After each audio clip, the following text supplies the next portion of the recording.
Obsidian Girl Review Obsidian Club ប៉ុន្តែសាច់រឿងមិននិយាយពី club ទេស្ដីអ្នកទាំងអស់គ្នាដោយដែលបានសន្យាគឺថ្ងៃនេះខ្ញុំមក review សភៅ Obsidian Club ដែលខ្ញុំទើបតែបានអានចប់ពេលដែលអាន boxing សភៅហ្នឹងខ្ញុំគិតថាcropping សាច់រឿងប្រកាសជាអត់សូវស្រួលហើយយេពិតជាអត់សូវស្រួលមែនខ្ញុំទាយពិតជាត្រូវខ្ញុំគាត់តែខ្ញុំនិយាយថាខ្ញុំចង់និយាយ review សភៅហ្នឹងវាចាប់ផ្ដើមអួលណែនមកទៀតឯនេះខ្ញុំត្រូវនិយាយពីចំណុចណាទៅចំណុចណាប៉ុន្តែខ្ញុំពិតជាចង់លើកសរសើរខ្ញុំសរសើរដល់ចិត្តបងតាបានខ្លាំងមែនតើដែលនិពន្ធរឿងមួយក្បាលនេះចេញបើមិនជាខ្ញុំធ្វើអត់បានដូចគាត់ទេម្នាក់ដែលកើតមកគ្រាន់តែជារបស់តាំងលំអកើតមកដើម្បីខ្លាចទៅជារបស់មួយដែលល្អឥតខ្ចោះយើងមកគាត់ជាធ្លាប់លឺឯពាក្យដែលគេនិយាយថាគ្មានអីដែល perfect ទេប៉ុន្តែតួស្រីនៅក្នុងរឿងនេះ perfect ហេតុអីបានខ្ញុំនិយាយចឹងដល់ថ្នាក់ថាសឹងថាគេផ្ទះយើង10កំភ្លៀងហើយយើងអត់គុណគេរបៀបអញ្ចឹងស្ដីក្នុងរឿងហ្នឹងអញ្ចឹងយល់អត់ហើយអាពេលខ្ញុំអាន boxing ហ្នឹងគឺអ្នកគ្រប់គ្នាប្រាប់ខ្ញុំថាចូលរួមមកស្អប់ប្រូដែរញ៉ែទាំងអស់គ្នាយេខ្ញុំស្អប់ណាស់ខ្ញុំនិយាយមែនអាពេលខ្ញុំអាន boxing ខ្ញុំតែចេះទូប្រុសសង្ហាអញ្ចឹងថែបខ្ញុំវិញប៉ុន្តែខ្ញុំអត់តារាមពីទូស្រីខ្ញុំអត់យកទេអូយមនុស្សអីអញ្ចឹងឈាមជាក់ហើយមិនដឹងថាគាត់តុងពណ៌អីខ្ញុំមិនដឹងតុងអីតុងប្រឡឹងខ្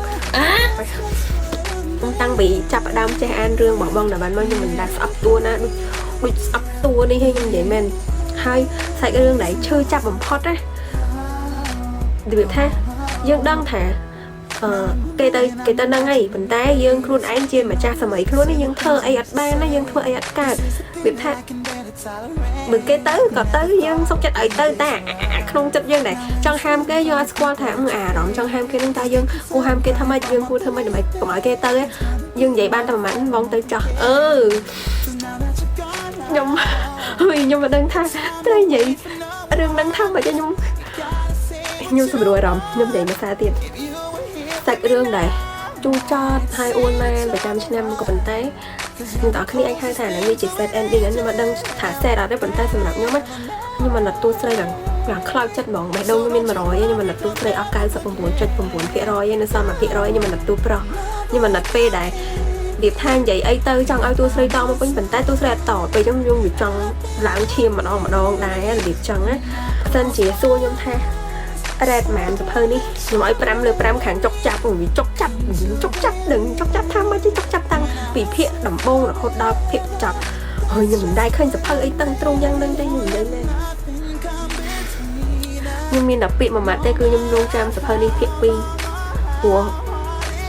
ចង់ដឹងថាពីអ្នកហ្នឹងវាមកអូយព្រោះពេលអានចប់ភ្លាមណា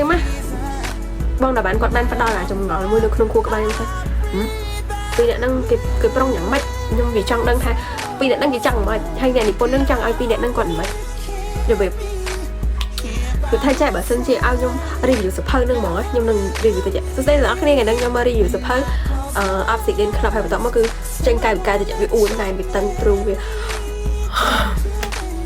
ខ្ញុំអត់ដឹងថាវីដេអូនេះចេញទៅដើម្បី review សភៅហ្នឹងឬក៏បង្ហាញពីអារម្មណ៍របស់ខ្ញុំទៅប្រាប់បងតាបានថាខ្ញុំពិតជាចុកចាប់ណាស់ខ្ញុំពិតជាឈឺផ្សារណាស់ខ្ញុំចង់ប្រាប់ទៅគាត់មួយម៉ាត់ទៀតថាខ្ញុំរងចាំវគ្គ2បងចេញមកលឿនមកព្រោះខ្ញុំចង់ដឹងថាអើយអាវគ្គ2ហ្នឹងគេវាចុកចាប់ទៀតអត់អីអញ្ចឹងណាចឹងថ្ងៃហ្នឹងខ្ញុំមានតែប៉ុណ្្នឹងទេហើយបើសិនជាអ្នកនរគ្នាឆ្ងល់ថាចាំបាច់បានបងអេនចែថារឿងហ្នឹងចុកចាប់អីអញ្ចឹងចង់ដឹងមែនអានៅObsidian Clubហ្នឹងអានៅដឹងអីបាយ